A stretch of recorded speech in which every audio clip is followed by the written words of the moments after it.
the place. So. And then are you cool with like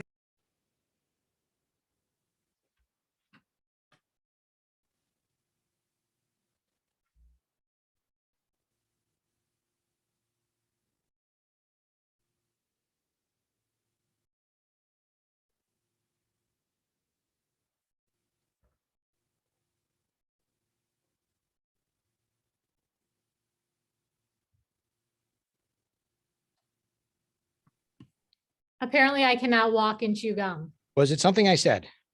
It was when the button, like the thing popped up. I'm just so used to like clicking whatever to get the, the pop-ups, all the pop-ups away that I think I hit leave meeting at the request of recording. And of course I'm fine with recording. It's my apologies. No worries. Are you able to send me a Dropbox link? I'd just be curious to hear it and check it out back to myself. I would certainly not, put anything with you in it. You're going to get a whole, you're going to get a link to listen to the first draft of it. That way, if there's anything we may want to tweak or change. So yeah, you're going to get all of it. You'll get the show notes.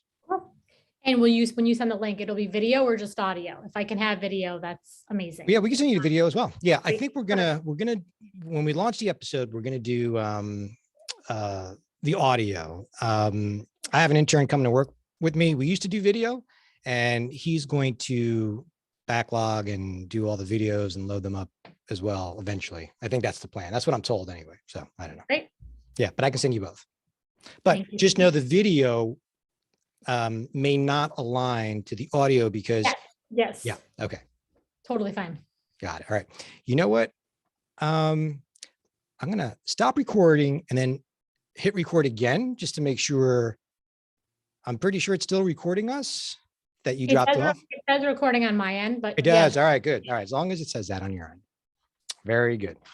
All right. So I'm going to do the intro after, I'll because depending on what we talk about, then I might, include some of that. And I think you were going to have your assistant or somebody send me a bio and your a headshot, or which I don't think I have yet. Sure, I will do this right now. Although if your bio, I think somebody sent me, it looks like it matches your LinkedIn bio. If that's it, I could just take that. If that's what you're. I think I have a more interesting one. I'm writing her an email now. So, okay, she'll do it after the show. Perfect. She'll probably get to it tomorrow, but she'll. Yeah, no worries. No worries. All right. So I'm going to just start off by just welcoming you, and then we can go from there. Does that work? Yes, sir. All right. Dr. Julia, welcome to the Leadership Jam session. So glad to be here. Thank you so much for having me, Rob. I'm excited for the conversation. I'm excited as well. So are you ready to jam? I am ready to jam. All right. So I am excited about this topic because this is a hot topic out there with emotional intelligence and leadership. It's been a hot topic for many years. So I'd love to get your thoughts and perspective on how leadership relates to emotional intelligence. I am thrilled to be talking about this. I have so much to say, so you can certainly slow my roll. So I am a neuropsychologist, which means I'm a clinical psychologist with specialized expertise in the brain. And when I think about my work, I really think about my work in sort of three pillars. So I think about your brain, I think about your leadership, and I think about your emotional intelligence. Now, obviously, like in our careers, our thinking about our work evolves. And there's so much stuff these days about leadership in uncertain times, right? Yeah. So it's uncertain, it's still uncertain. What are we going to do about all this uncertainty? My thinking has evolved so much that I'm going to say something pretty bold. I actually think that leadership and emotional intelligence are synonyms. Okay. So what I mean by this is the human brain hates uncertainty. In fact, to make this really clear, one thing I always say is there's only one emotion that all people universally hate. So I certainly work with people who are very comfortable being angry. Anger can feel like a very powerful emotion. You hear a lot about like artists or people who love that feeling of melancholy and nostalgia, right? So there's a range in terms of how people feel about their feelings. But universally, people hate being confused. And the reason people hate being confused is the brain is most fundamentally a pattern detection machine. Okay, so your brain likes to go apple, apple, apple, banana, banana, banana. This is going to work out. This is going to work out. This is going to work out. These people like me. These people like me. These people like me. These people don't like me. These people don't like me. These people don't like me. And if you think about it from a survival, not a thriving perspective, but a surviving perspective, it's very adaptive, right? So the problem with uncertainty, the problem with confusion, is that your pattern detector does not know how to close the pattern. It doesn't know how to close the proverbial loop. So this is why uncertainty drives everyone crazy. I'll tell you really quickly about an experiment that, lots of scientists, including in my own lab, people used to run, is you would put people in a room with an electrical shock machine. And I've had this shock administered to me, and it's absolutely painful. And you'd have two conditions. You'd have one condition where the machine would count down 5, 4, 3, 2, 1, and you absolutely would get a shock. And you'd have another condition where the machine would count down 5, 4, 3, 2, 1, and you may or may not get a shock. In other words, the condition was uncertain. And statistically, people prefer to be in the condition where they are certain they are going to receive physical pain. Now, I think there's plenty of like economists that, and other people who would call this behavior irrational. I don't think it's irrational at all. I think the brain is communicating something wholly to us, which is our experiences of uncertainty are literally painful. And under certain circumstances, emotional pain is more painful than physical pain. So when we think about leadership in uncertain times, what that really means is so many of our contextual cues have gone away. So we're not doing client meetings, we're not having coffees, we're not flying across the country. I mean, on the most extreme, like we don't even really understand what's going on in our national political system and our global world order. Okay, it's like, what the heck is happening? Right. So when all of these contextual cues go away, never is leadership more important, because now people can't look at their flight schedule and their coffee dates and our democratic voting processes. So they have their eyes on you as a leader, like they are locked in. Now, we as a leader are also human. So it's not like all the leaders actually know the actual path forward, and the mere mortals, the rest of them, silly as they are, they don't know the right direction. So we as leaders just need to enlighten them. We have no idea what the hell is going on either. So the reason I think leadership and emotional intelligence are synonyms, and I get chills every time I say it, is the measure of my leadership, the measure of my emotional power becomes who I am in my own moments of uncertainty, who I become in the void. Who do I become when I don't know what's going to happen? Who do I become when they're not doing it my way? Who do I become when I don't like the words coming out of your mouth? Yeah. That is the measure of my leadership. You know what? I think that makes a lot of sense. Kind of goes back to the old adage of, anybody could lead in good times. Right? It's the true test of leadership when things are going south. And how do you as a leader rise to the occasion, which is hard as a leader, because as you said before, we're humans too, going through that, and how do we rise to it? And because it does impact our employees. Absolutely impacts our employees. And I could not agree more that it's not as I think we do ourselves a disservice sometimes when we use words like it's challenging or it's hard.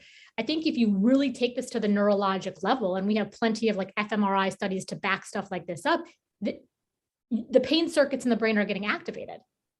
Right? The brain does not like uncertainty. So we, as leaders, it's not just hard for us. I would actually ratchet up the linguistics here and say it's painful. And I really think we need to think about, the analog to physical health is so clear, right? No one ever wonders, like, the way I'm going to get stronger is absolutely never show up at the gym. I got a great plan. I'm just going to avoid physical fitness at all costs. It's going to be amazing. But why then is the link not as clear when it comes to our emotional power? And the reason I was so thrilled to do this podcast with you is I really, really, really in my bones believe that this is the conversation that changes the world. Emotions, if you really think about it, if you think, the brain is at the helm of our entire consciousness. Emotions are the native language of our life. We come out of the womb. It was Mother's Day yesterday. We come out of the womb of our mother speaking only a language of emotion. And if we're really honest about it, we are speaking a language of painful emotion. Like, I don't know if you have kids yet, but do you have kids? I have twin boys who are 19 going on 3. So yes. I have kids. Okay. Well, I have little ones. And when they came out, like, they weren't like, this is amazing. I feel so relaxed. It's very pleasant to be here. They were red-faced, shrieking, and terrified. And so isn't it so fascinating that we then spend our whole life trying to avoid, amputate, suffocate negative emotion? Like, the function of the brain is to process pain. It's one of the core functions, right? It's very much about survival and safety. We would never ask the lungs not to breathe or the heart not to beat. And so I think there's such power in this conversation about how do we come back home to the emotional truth of our life. So what I'm hearing you say is it's, from your perspective, emotional intelligence, and correct me if I'm wrong, starts with our own emotions. 100%. Okay. And if you think about this, like, let me give you another analogy and tell me if this lands, because I really want to make sure this is clear for people. You cannot give what you do not have. You cannot recognize what you do not know. So if I came to you and I was like, hey, Rob, I really, really need you to lend me like $50. I'm super in a pinch. And you genuinely wanted to help me, but you really did not have the $50. Like, you didn't know how to access it. You didn't know where it was. No matter how much you want to, you cannot give me the $50. There's all these glorious conversations right now about leaders meeting the emotional life of their employees, right? So that's why you're having all these conversations about empathy, inclusion, resilience, emotional agility, authenticity, vulnerability, and go on and on and on and on, right? But how could I really meet people in that energy if I don't know it? I can't sing a song I don't know. Very true. I can't talk in a language that I don't speak. It's like we've made mental health and we've made emotional intelligence so much more complicated than it needs to be. Like, nobody runs around being like, hey, Rob, what's going to happen if I drop this ball? Like, do you think like gravity's going to pull it down? Or like, do you think maybe if I like look the other way, gravity wouldn't? It's like, it's so obvious. Yeah. I'm so glad you said that, because I do think oftentimes, particularly in leadership, we make things much more complicated than what they need to be. And emotional intelligence is like one of those big, broad buckets that people love to throw around, but may not necessarily understand what it truly means or how to simplify it to some extent. Right. And what I'm hearing you saying, it's yes, there'll be a lot of people tie in empathy with emotional intelligence, but it first starts with understanding yourself and how you might react or how you behave in times of uncertainty, or I think I heard you say before, even, during emotional pain too, some of the pain points. Absolutely. And let me try to, and tell me if this is not clear, but when I use the term emotional pain, it's a provocative word, right? I Yeah. think it almost makes you want to kind of recoil. So part of the reason that I use, actually the main reason that I use it is if you think about the brain, I always say it's the most precious real estate on the planet. And it's like less than 3 pounds it's tiny. So the circuits that give rise to any bad feelings in your life, any bad feelings. So you're stressed out because they got your coffee order wrong at Starbucks. You're sitting in traffic. You're furious at your spouse. You're fearful about your kids. You're enraged. You're terrified. You're anxious. Those sensations, like it's interesting. We have a lot of words to describe like different shading, Yeah. right? But the circuits in the brain that give rise to bad feelings are the circuits in the brain that give rise to bad feelings. It's not like you have a 500-pound brain and that part deals with anxiety and that part deals with stress. So when I talk about emotional pain, I'm talking about any time it feels bad in your body. So what that then means is like another word that I think can help people really access this is you want to be a stronger leader. Figure out how to work with your triggers until you ain't triggered anymore. I really think there's this idea of being triggered to brilliance, being triggered to power. So here, let's just take an easy example. Say I have tons of, I think I got a lot of great ideas, like, and I really feel called to express my ideas, but I can't public speak. I cannot get on a stage. God, I cannot like do a Facebook Live. I can't like stream a YouTube. But I really believe that I have all these great ideas. Well, my power is going to be hamstrung. And by power, I literally mean, so the definition of power is just my ability to have an effect. So my ability to express, my ability to get my message out, my ability to connect to people is hamstrung because my pain, i.e. my anxiety, my uncertainty, my fear of getting on stage is blocking my power. Well, what we know about the brain, and this is so powerful because what happens when people are afraid is your brain wants you to avoid the thing. Your brain wants you to avoid the thing, the very thing that will set you free. We have a copious amount of neuroscientific evidence that says if you want to overcome your anxiety, repeatedly do the thing you are afraid of doing. You're afraid of public speaking, get out there, get out there, get out there, get out there. And this is what I mean about triggered to freedom, triggered to brilliance. Like, is it going to suck at first? Abso-freaking-lutely. But the other thing that's really interesting to me is like, tell me if this lands for you. When I go to the gym, and let's say I can only pick up a 10-pound weight, and I want to get stronger. So the next day I pick up a 20-pound weight or a 15-pound weight. You know how like your like bicep will start to shake? Yep. No one's ever like, oh my God, this is a disaster. Yeah. Can someone please call 911? I need someone to drive me to the hospital because my muscle is shaking right now. Mm-hmm. We're like, that the shake is the very evidence of my increasing strength. Why is it then when I go to public speak, or I go to have a tough conversation, or I go to express myself differently in some capacity in my life, and I call it the emotional shake?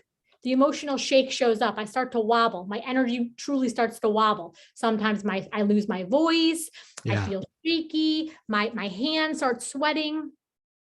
We interpret that evidence is evidence of imminent doom. Immediately shut down the effort and go back to avoiding the emotional shake. Well, I know on a physical health level, I can't get stronger without it. Yeah. So if we could have people understand, like, I have to meet my pain differently. I have to meet my triggers differently. I have to meet my struggle differently. This is how we set the whole world free. So the example you just said, there was, I'm going to go back to it. And I think this is going to help even cement, this concept of what you're talking about from a leadership perspective. And I work with a lot of emerging leaders, individuals who want to become, managers of people or who are new to managing. The biggest hurdle that, this group has to overcome is giving feedback. And I think You say that's giving or getting? giving feedback, having the tough conversation, as you just mentioned. And I think that exactly relates to what you're talking about, right? It's hard to do.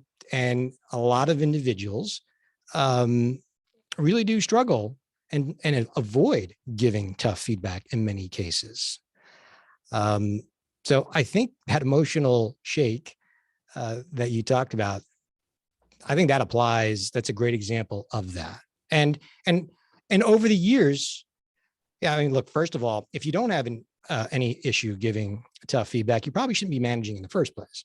That's a whole separate story. But I've often coached I often coached individuals on that.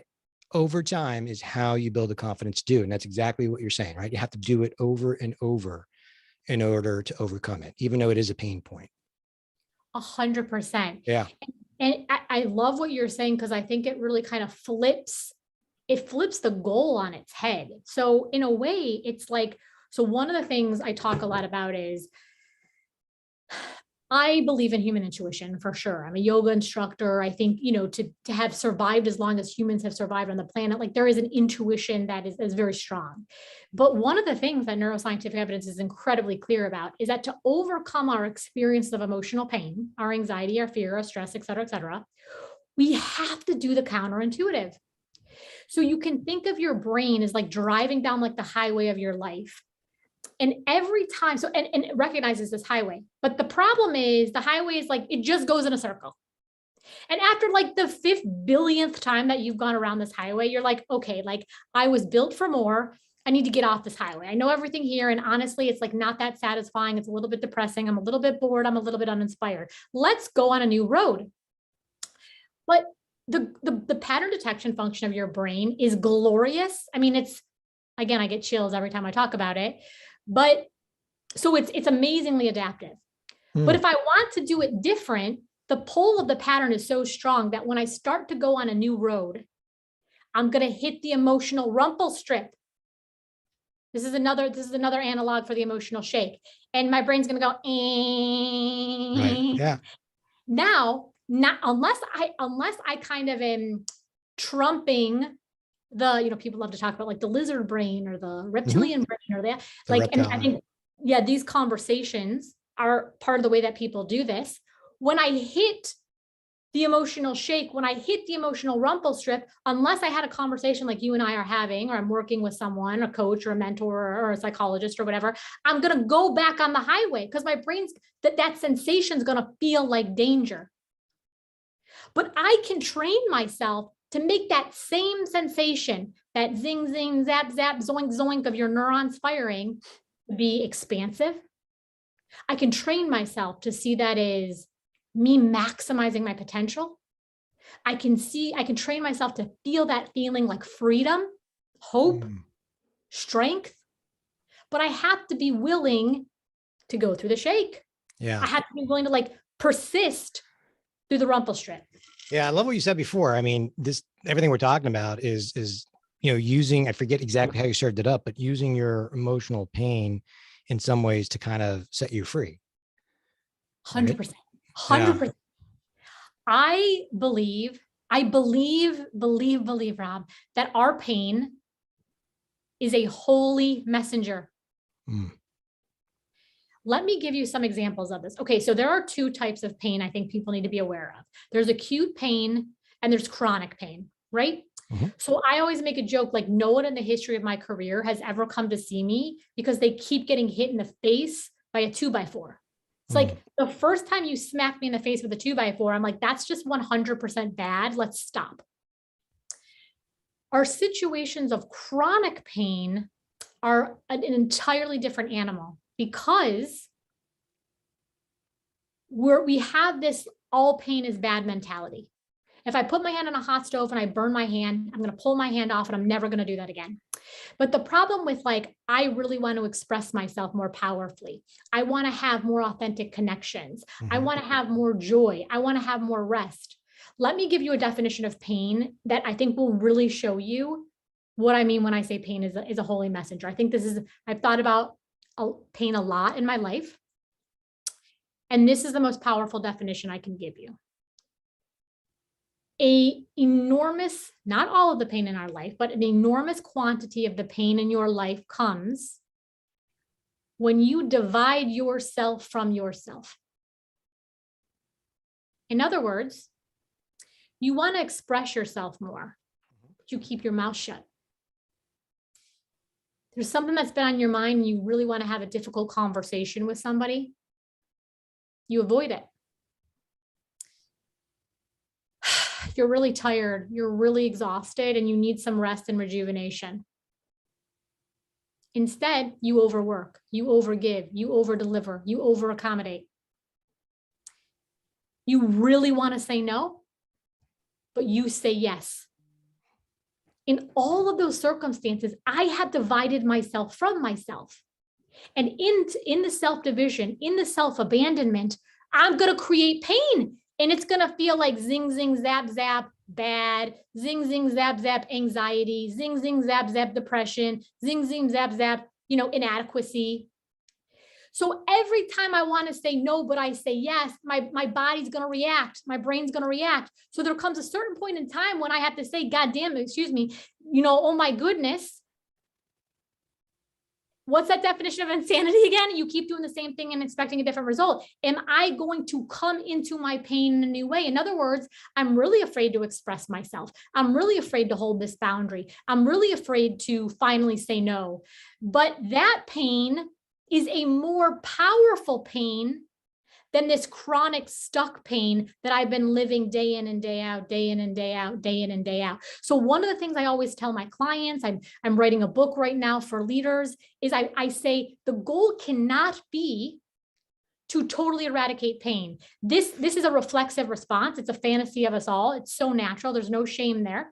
But the brain is a pain detection machine. Just like you can't get your lungs to stop breathing, you can't get your brain to stop detecting pain. It's just what it means to be human. I don't know why.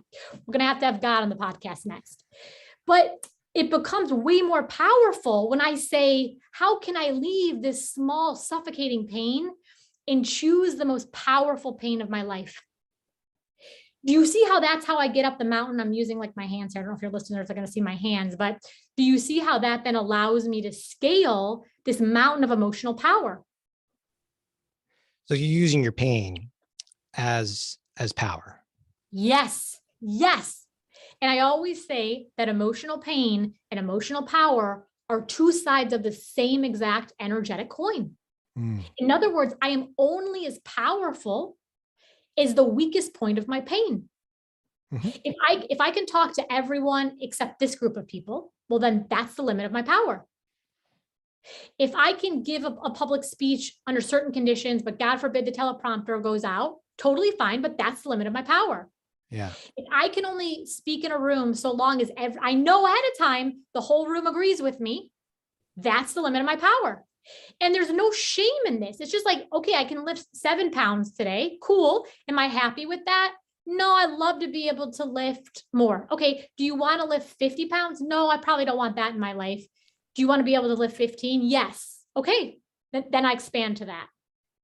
The other thing that I would love to talk about, and I get very excited, so feel free to like redirect me, but can I keep going? Sure. One of the things I think it's really important, like it's hard. You made this wonderful point. Like if you don't care about giving difficult feedback, you probably shouldn't. You probably have some problems with your emotional intelligence to begin with. So I think a lot of people who are called into leadership roles are called because we genuinely care about people and we want to serve.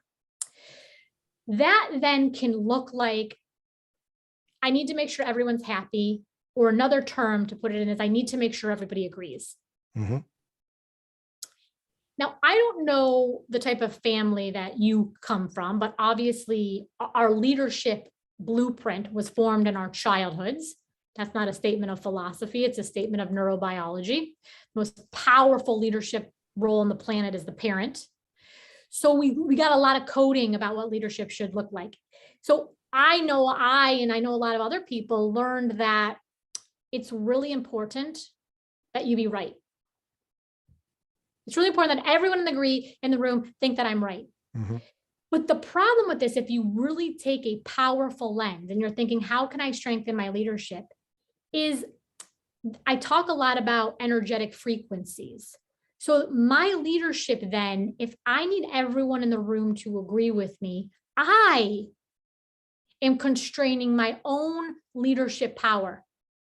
Because what is the likelihood that if there's 50 people in the room, all 50 are going to agree with me? Right. If I can't hold that tension, if I can't hold that pain when 10 people disagree with me, then the upper limit of my power is 40 people.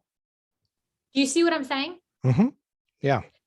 So, and the other thing is like, if I want to be able to really increase my leadership power, it's like, how can I let it be? Mm-hmm. Let me say what I need to say. Let me say what I authentically believe. Let me make authentic space for other people to speak from a place of their power. Would you say that just to go back to that point about if somebody doesn't agree with me, could that be potentially one of those triggers that you talked about, and Yep. how I might react to that as a leader? Absolutely. I'll tell you a story. So I work with leaders. I work with them, in team settings, and then I work with them one-on-one. And I worked with someone a while ago. It's really powerful for leaders when they start to really kind of unearth their leadership blueprint. Like, how do I show up today? And how was this coded into me? How was this patterned into my pattern detector many years ago? One of the reasons that this is so accurate is because the parts of the brain that deal with emotion, that deal with satisfaction, that deal with fear, that deal with anxiety, that deal with triggers, they're held in the part of the brain in sort of subcortical regions of the brain. The parts of your brain that control emotions do not keep linear time. They do not understand time. This is why, tell me if this has happened to you, something will happen, you'll get embarrassed, or you'll hear a song, or you'll smell a certain smell, and you'll feel like you're back in high school. You'll feel like you're back in childhood. You'll feel like the thing is happening. People with trauma talk about this a lot, all over again. So I was working with a leader at a big tech company, and he told this really powerful story. So he had lost several jobs. So he was very, very successful. He's at sort of the highest levels of leadership, but he had a pretty combative personality. And when we started to unpack this, he really started to realize, in my household from the earliest stage, the way that you got loved was you showed that you were the smartest guy in the room. You showed that you were the smartest guy in the family. And so my family would debate everything. There were like fights about, and sometimes, yes, it was enjoyable, but a lot of times it was like you had to fight to be right to get your oxygen, to get your attention, to get your affection, to get your safety and your worthiness. So if that is this timeless thing that is neurologically encoded into me, in other words, in order to be safe, in order to be worthy, in order to be connected, I have to be the smartest guy in the room. Except now it's not 50 years ago, it's 50 years forward.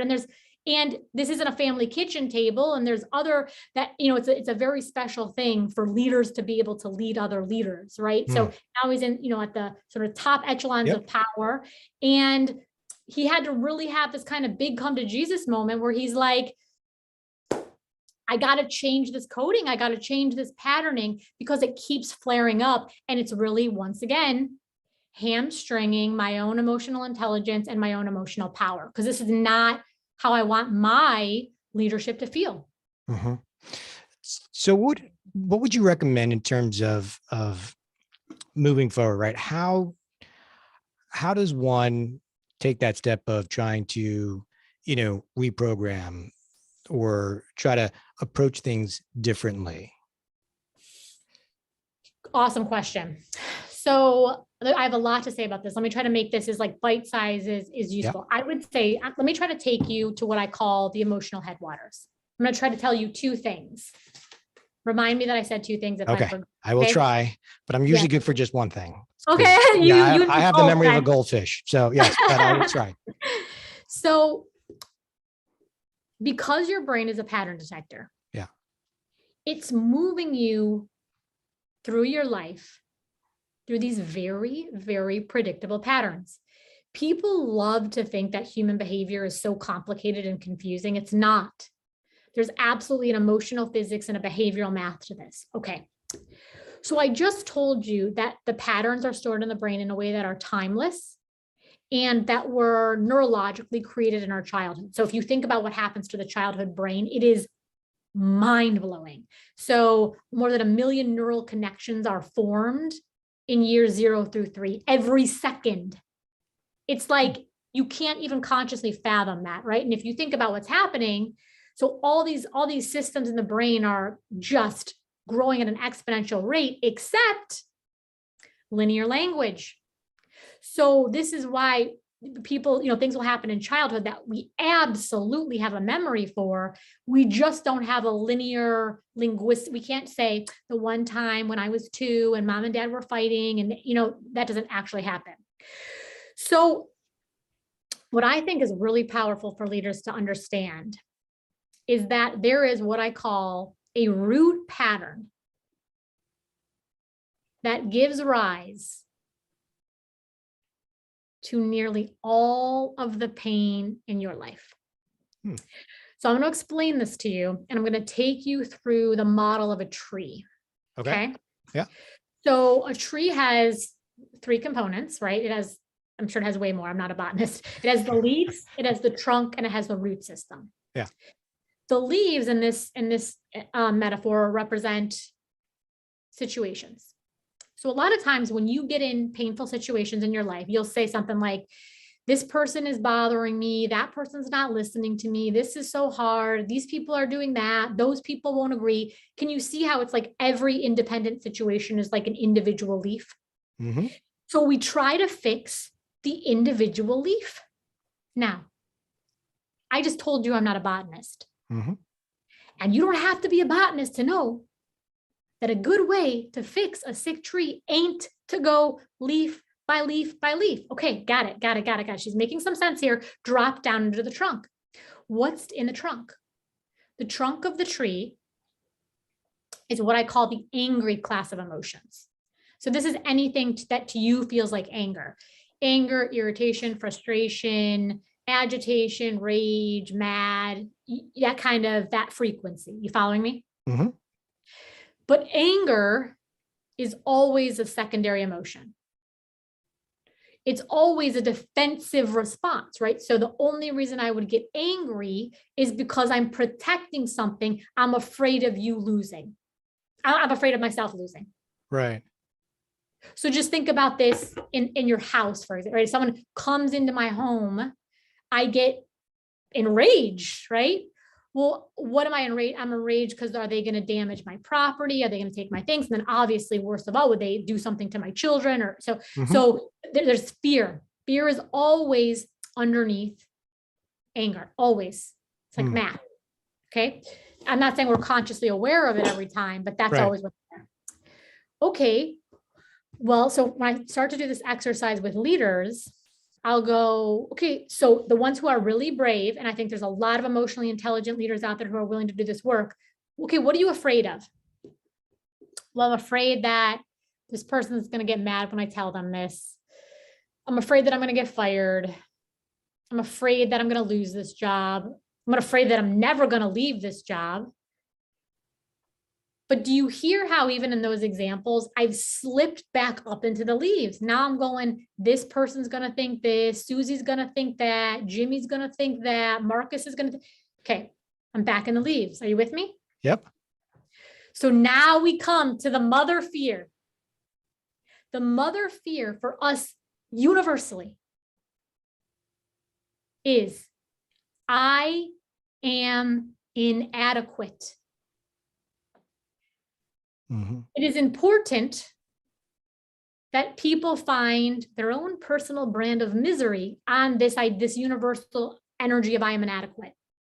So I'm gonna give you a couple, and we can like talk through them. So mine might be, I'm not enough.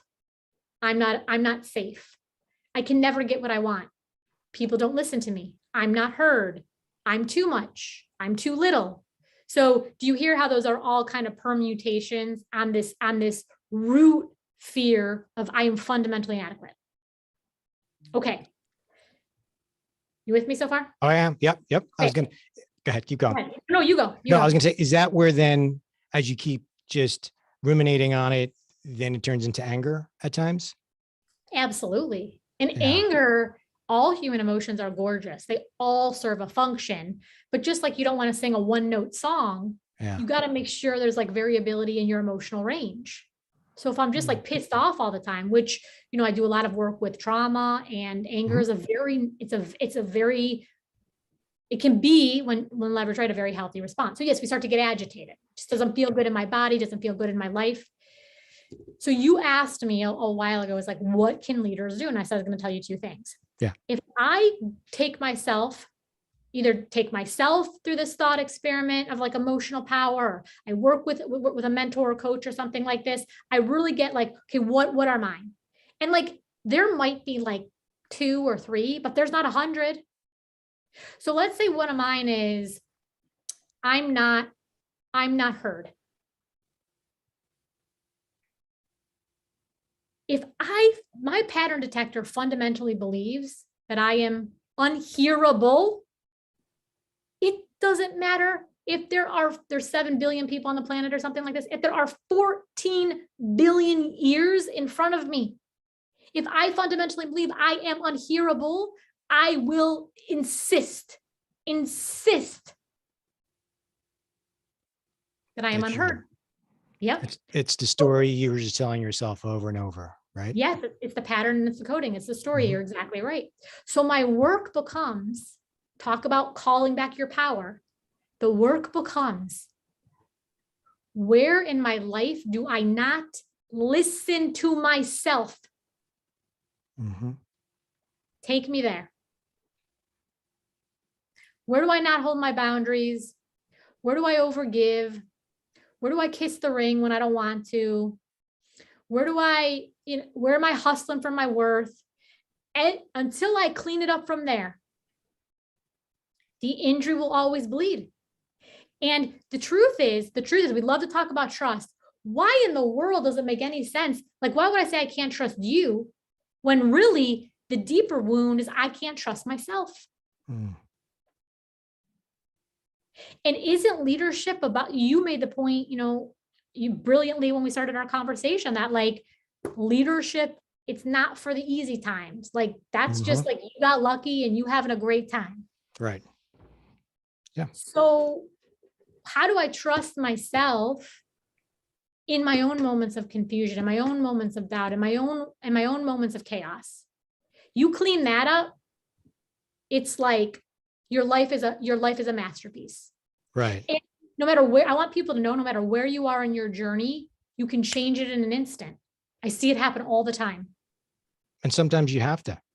I mean, because your people are depending on you. But from what I'm hearing is you first have to actually identify it and come to grips with it. Yeah, because otherwise people they'll get lost in the morass of the leaves. Right. They'll say, these people are saying that, those people are saying this, those people are doing the other thing. I'll tell you another story. Well, just to go back to the other story that, because I think it was a great example. You were talking about the combative leader that identified where this was all coming from, right? Some of the early, upbringings. And was that leader able to modify and adjust? Absolutely. Yes. He did a lot of, we talk about, like, I use this term emotional authority. He really had this idea of an inner game.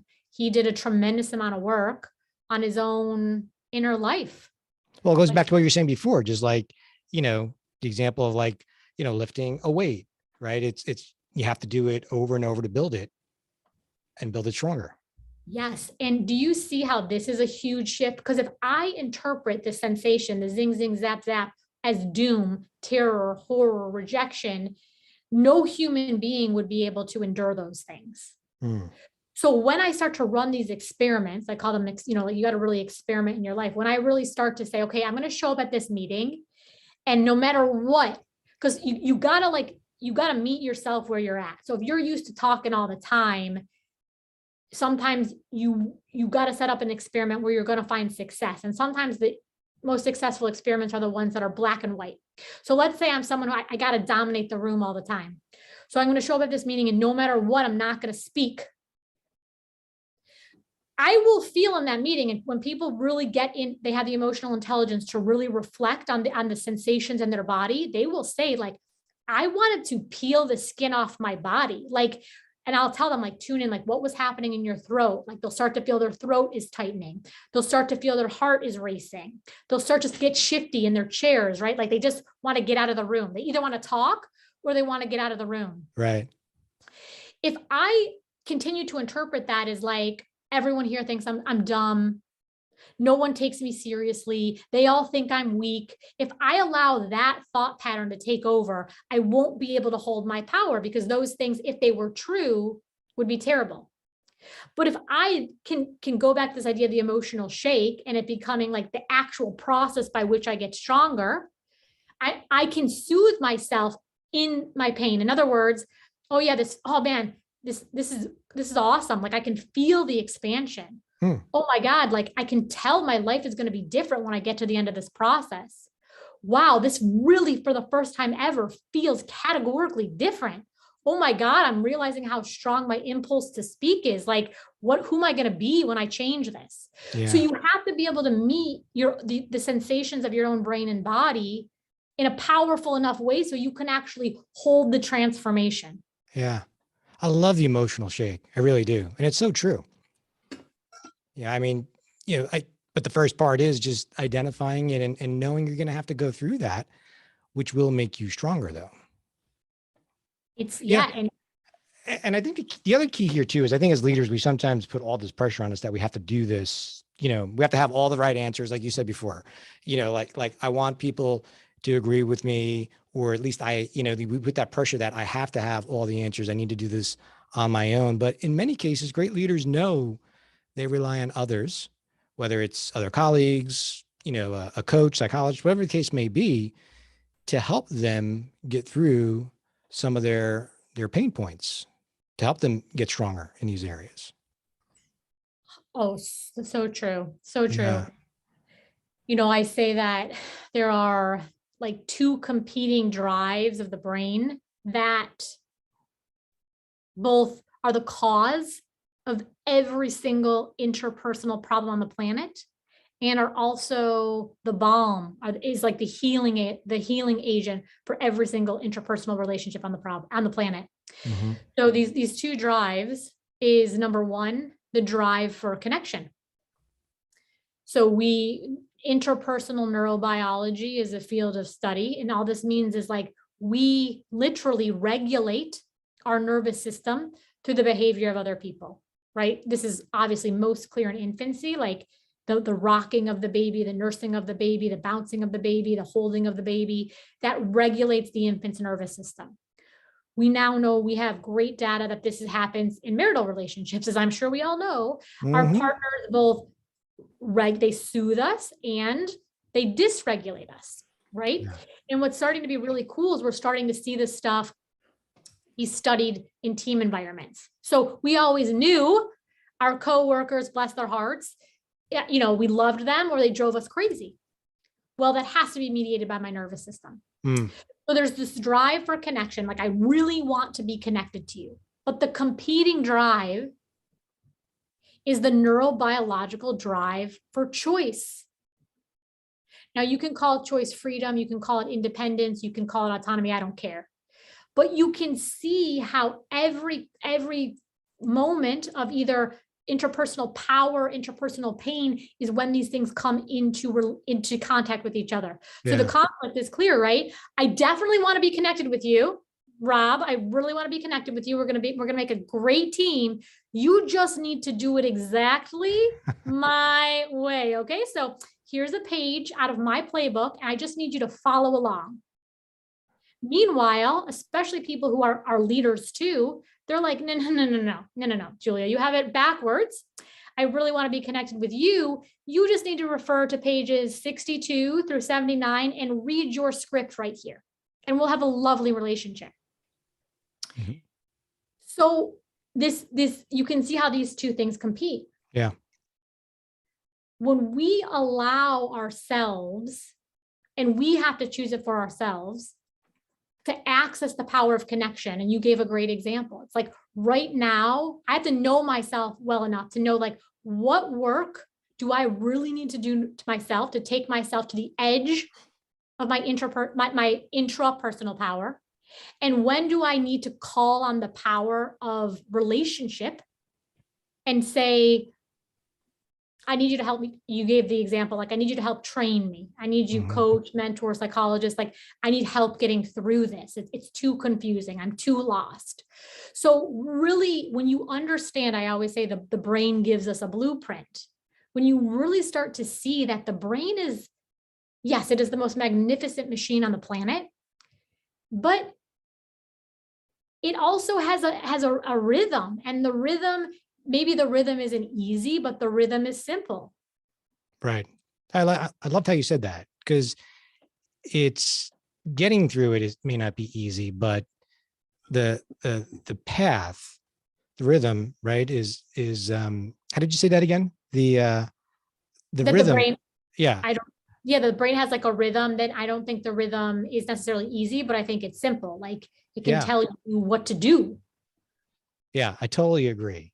That I think going through it may be difficult, but when you sit back and look at it, the path might be actually easier to see than one thinks. Yes. And it Yeah. gets so much easier when you take yourself out of the situation. It's so natural to be distracted by situational specifics. Yeah. But you want to go back to the tree. If you leave situational specifics, the he said, she said, they did, they didn't, and think about emotional energy, you will unlock next level amounts of leadership power in your life. Yeah, I completely agree. I mean, as you've been talking about this, I've been reflecting back. And as I reflect back, I think I can honestly say the most growth I've had was during the more difficult times of trying to learn something new or address something that was very uncomfortable that I needed to overcome. And I think that's where I can honestly say I probably had the most growth in my career, especially as a leader, for sure. I mean, I think what you're saying makes perfect sense. The happy times are wonderful, Right. and we need them. I think I mentioned, like, I'm a mother, and obviously it was Mother's Day yesterday, and I was reflecting on motherhood, and Sure. again, I think parenthood is the strongest leadership on the planet. Yep. It's like the happy days drive themselves. Like when the baby's just adorable and everybody's listening and the kids are playing, it's like, they're wonderful and we need them too. Like the universe talks to us in twos. But the days that make me grow are the days, to your point, that like it put me in my pain. Mm-hmm. And again, if we go to the physical analog, like no one has ever gotten stronger being like, I'm just going to sit on this couch. What I'm really going to do today is I'm going to sleep in. Now, does the body need to rest? 100%, right? And I think that's why, like, the body, the brain, the spirit, like, it needs joy. It needs easy days. You're not always driving and expanding and getting more powerful, but growth, that's why they call it growing pains. Yeah. No one's ever called growing pleasure. Right. Yeah. Again, very simple. And yet sometimes we make it much more complicated than what it needs to be. Mm-hmm. I So think true. so. So true. Well, Dr. Julia, I could spend like hours just talking to you. I mean, this has been a great discussion. And I think a lot of what you talked about will bring tremendous value to my listeners out there. And you mentioned it before, but I think it's important to highlight you are working on a book with Harvard Business, and that is scheduled to come out later this fall. Is that right? It's scheduled to come out later this year. So the publisher will control the release date, but the book is on the neuroscience of leading in painful times and really focuses on this idea of leadership as an energy. So I think, so often we think about leadership as our doing.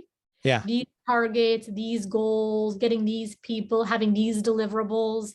And of course, that's incredibly necessary. But I think those of us who are leaders know that it's so much more than our doing. There's an essence to our leadership. And I think when we really think about the energy of our leadership, we're able to harness so much more power to really build the life and the legacy that we want. So if you're interested in the brain and the brain, so this isn't metaphysical, the brain is quite literally an electrical machine. So how to work with the energetics of emotion, I think, is kind of this really exciting dimension of leadership. Well, I think we're going to just have to have you back.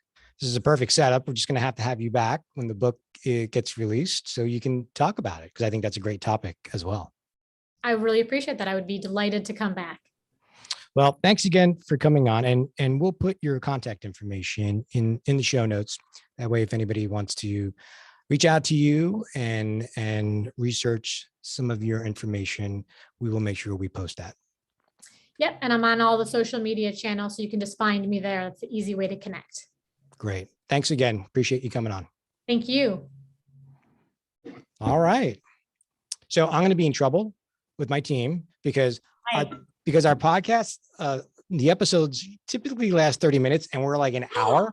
And oh no, I mean, I'm sorry. I forgot that. No. I should have done a better job. It was, no, I mean, well, again, as the host, you could tell I failed miserably trying to because the content was so good. So I'm not sure what we're going to do. We're going to have to figure out, I mean, all of it was, well, you tell me, what did you think?